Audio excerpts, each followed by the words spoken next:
नमस्कार, मैं शैलेश बागड़ी ग्रहण के वैज्ञानिक, तार्किक, पौराणिक, आध्यात्मिक विषयों को लेकर के आपके सामने आज के परिप्रेक्ष्य में रखने का प्रयास कर रहा हूं। दुनिया में जितने भी देश है सभी की कुछ न कुछ आस्थाएं, मान्यताएं हैं। वहां के डॉक्टर हो या लॉयर, साइंटिस्ट हो या बिजनेसमैन, राष्ट्रपति हो या स्वीपर, सभी अपने अपने कर्म क्षेत्र के अलावा आत्मिक शांति माने मेंटल पीस या जीवन पथ पर राह के लिए अपने आध्यात्मिक विषयों की तरफ चले जाते हैं और पुस्तकों का अनुसरण करते हैं। हमारे यहाँ आज ग्रहण को लेकर के भ्रम की स्थिति बनी हुई है और काफी तर्क होते हैं।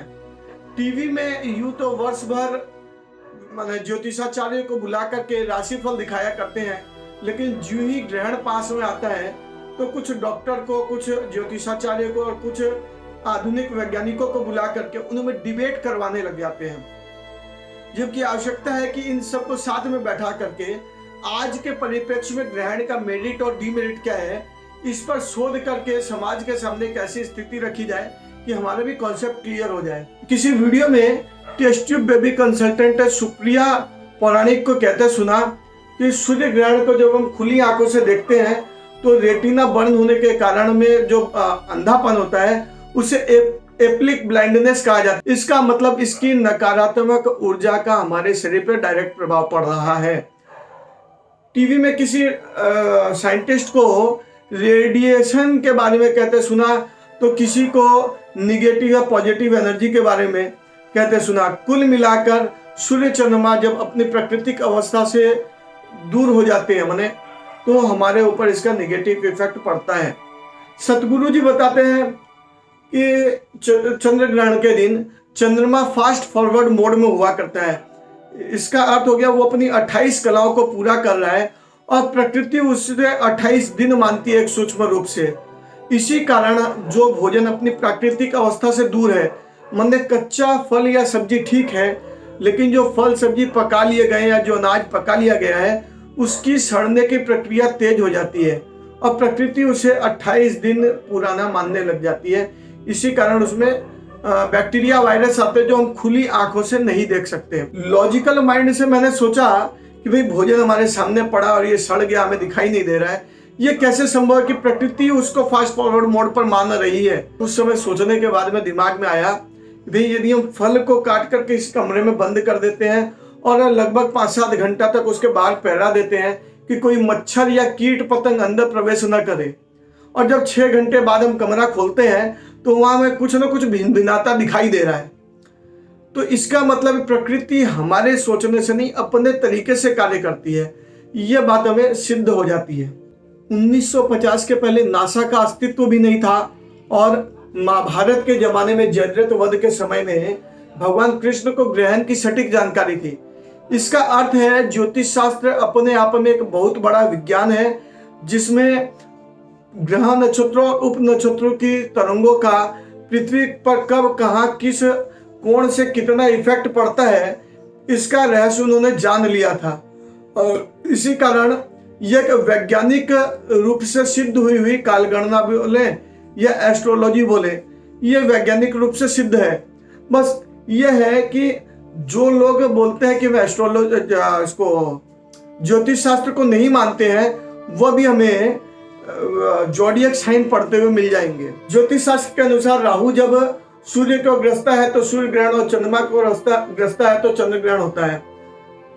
यदि दूसरे तरीके से हम देखें तो इसमें छाया पड़ती है ऐसा कहते हैं, और छाया पड़ना जो है वो निगेटिव एनर्जी का प्रतीक है।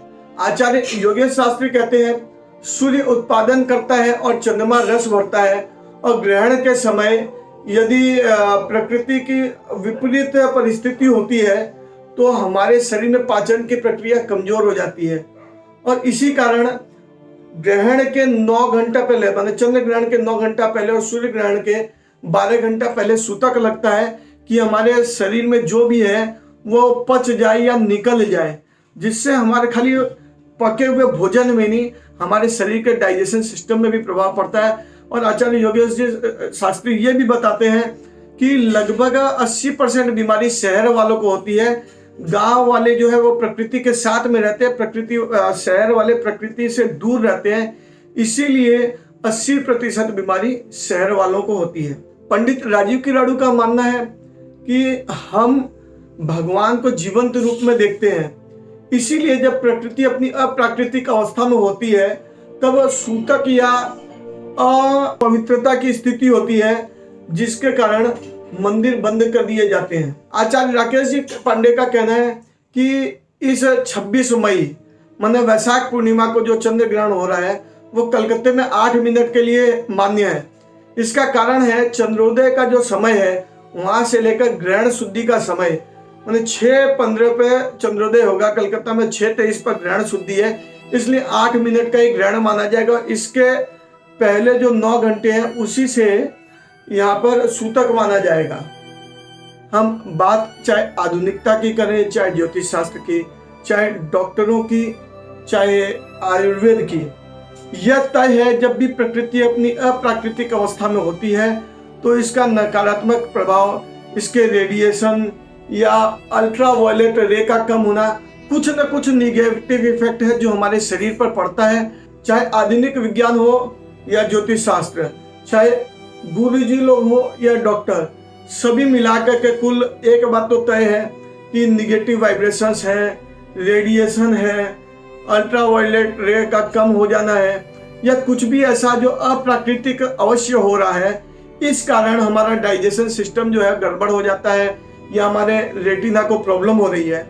तो जो है इसको हमें एक्सेप्ट करना चाहिए और इसके साथ साथ आज के परिप्रेक्ष्य में क्या करनी है और क्या नहीं करनी है, इनका एक आउटपुट निकाल कर समाज के सामने लाना चाहिए।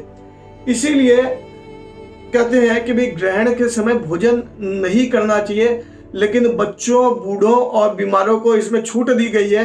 कारण है यदि वो भोजन नहीं करेंगे तो वो और डैमेज हो जाएगा। जिम्मेदार चाहे हमारी सरकार है, चाहे एजुकेशन सिस्टम है या कहीं भी है, कॉमर्शियलाइजेशन भी इसके पीछे जिम्मेदार है। लेकिन आज समाज की आवश्यकता है सब मिला करके एक आउटपुट लेकर के आए और समाज के सामने ग्रहण की स्थिति को साफ करें, जिससे हमारी युवा पीढ़ी इससे दूर न जाए बल्कि इसके मेरिट डिमेरिट को समझ करके अपने जीवन में अपनाने लगे। वीडियो पसंद आने पर इसे लाइक, शेयर एवं सब्सक्राइब अवश्य करें। नमस्कार।